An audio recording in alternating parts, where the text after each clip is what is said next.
নমস্কার, ন্যায় বার্তায় সকলকে স্বাগতম। এই মুহূর্তে ভোলামারিতে আছি।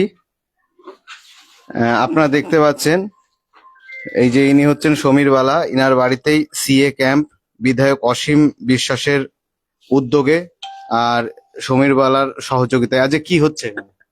আমাদের সিএর ক্যাম্প চলছে আচ্ছা, এলাকায়। আমরা যারা বাংলাদেশ থেকে নিপীড়িত ভাবে এই দেশে এসেছি তাদেরকে প্রত্যেকের যাতে সিএর আওতায় আনা যায় সেইভাবে আমরা একটা বার্তা দিয়েছিলাম এবং ব্যাপক পরিমাণে সাড়া দিয়েছে। আমরা দুদিন ব্যাপী এই ক্যাম্পটা চলছে এবং আগে এই ক্যাম্পটা চলতে তাহলে থাকবে। আমরা যেই জায়গায় দাঁড়িয়ে আছি এটা হচ্ছে একদম বাংলাদেশ বর্ডার, একদম পাশেই বর্ডার। এখান থেকে আধা কিলোমিটার গেলেই আমরা বর্ডারের সীমানা পাবো। দাদা, সিএ এখানে আবেদন করতে কি কি লাগছে? অ্যাকচুয়ালি সিএ আবেদন করতে যে ডকুমেন্টসটা লাগছে সেটা হচ্ছে বাংলাদেশ থেকে আসা যে ডকুমেন্টসটার কথা প্রথমে বলা হচ্ছিল ওইটা এখন শিথিলীকরণ হয়েছে, ওটা আপনি এখন না দিলেও হচ্ছে। মেইনলি লাগছে একটা কোর্ট এফিডেভিট আপনাকে দিতে হচ্ছে, প্রথমত একটা কোর্ট এফিডেভিট। দ্বিতীয় হচ্ছে এখানকার 2014 সালের 31শে ডিসেম্বরের আগে যে কোনো একটা ডকুমেন্টস ভারত সরকারের প্রোভাইড করা হতে পারে।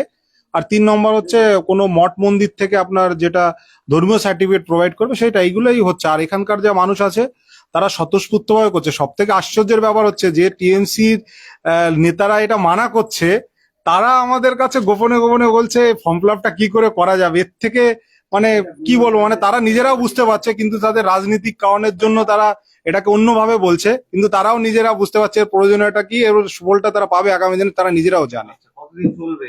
একদম পুরো ডিসেম্বর জানুয়ারি মাস পর্যন্ত চলবে। বিধায়ক শ্রী অসীম বিশ্বাস মহাশয়ের নেতৃত্বে চলবে। উনি বিভিন্ন জায়গায় ক্যাম্প করছেন এবং আগামী 4 তারিখে বিধায়ক কার্যালয়ে ক্যাম্প হবে, সর্বত্র ক্যাম্প হবে ওনার নেতৃত্বে। এবং মানুষ স্বতঃস্ফূর্ত ভাবে করছে, নাগরিকত্ব নেওয়ার জন্য তারা মুখিয়ে আছে। কিভাবে আসবে বলুন তো আপনার এই ঠিকানায়?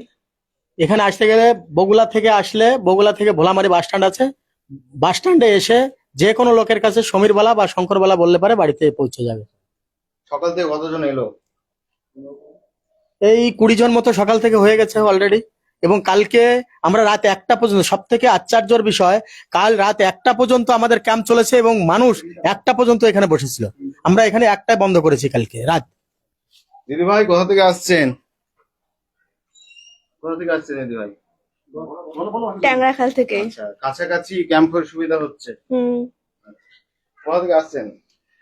আমরা এই সিএ করার জন্য লোককে খুবই বলছি এবং স্বতঃস্ফূর্ত ভাবে আমাদের কাছে আসছে এবং এই সিএ করছে। গতদিন দিন ভরি চলেছে, রাত 1টা পর্যন্ত চলেছে, কিন্তু এখানে তৃণমূলের থেকে অনেক বিরোধীরা বলছে এ লাগবে না। এর জন্য আমরা অনেকটা বিভ্রান্ত হয়ে পড়ছি। এগুলো তৃণমূল খারাপ অবস্থা করছে। এই আমরা বর্ডার এলাকায় বাস করি, সমস্ত লোকই আমাদের এখানে সিএ, যারা বাংলাদেশ থেকে আগত তারা সবাই আগ্রহ করছে সিএ। আগমা, কোথা থেকে আসছেন? রূপদা থেকে এসেছি। আচ্ছা, তো কাছাকাছি ক্যাম্প হ্যাঁ, খুব সুবিধা হয়েছে। ওই যে আরো এক দাদা ভাই এলেন, উনি জানতে আসলেন সিএ আবেদন করার জন্য কি কি লাগবে। ওটা অপশনাল করা আছে, ঠিকানা ছাড়া কিছু দিতে পারবো না। এটা লাগছে, আর বাকি কিছু বাকি নরমাল যে প্রসিডিউর আছে সেভাবেই হয়ে যাবে। আপনার নাম কি? একটু। আমার নাম মকন্দ মুস্তফি। আচ্ছা, কতদিন আছেন এদেশে? হ্যাঁ, আছি প্রায় 40। আচ্ছা আচ্ছা। ভুল করছি তো, কত কইয়ে দিতে। কতদিন আছেন আপনারা এখানে? কতদিন আছেন? আমরা এখানে অনেকদিন, বন্যার আগে আমাদের এখানে জায়গা কেনা হয়ে গেছে। এই সিএ আবেদন করতে আসছেন? হ্যাঁ, অনেক মানুষই টেনশনে আছে যে কি বিষয় কি বিষয়। দাদা, অনেকে তো বিভ্রান্তির মধ্যে রয়েছে যে কি করব, কোথায় যাব। অ্যাকচুয়ালি বিভ্রান্তের কোনো জায়গাই নেই।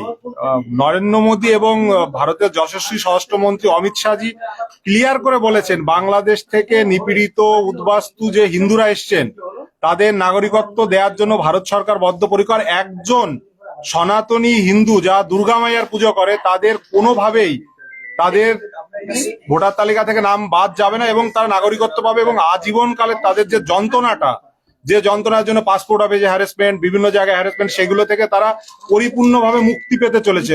কোনো ভয় নেই। মানুষ স্বতঃস্ফূর্ত ভাবে এটা করছে। আর রানাঘাট উত্তর পূর্বের সম্মানীয় বিধায়ক মাননীয় শ্রী অসীম বিশ্বাস মহাশয় তিনি প্রান্তে প্রান্তে ছুটে বেড়াচ্ছেন, সবাইকে ফর্ম ফিল আপ করার জন্য উৎসাহ করছে। প্রথম দিকে কিছু ভীত হচ্ছিল, তো আপনি ভাবুন টিএমসির নেতারা আমাদেরকে বলছে কি করে ফর্ম ফিল আপ করা যায়, তাহলে আপনি বুঝতে পারছেন ওরা নিজেরাও জানে এটা কত উপকারী হতে চলেছে আগামী দিনে। অভিজিৎ সাহা তিনি কমেন্ট করেছে কি কি লাগছে আরো একবার জানিয়ে দেবো।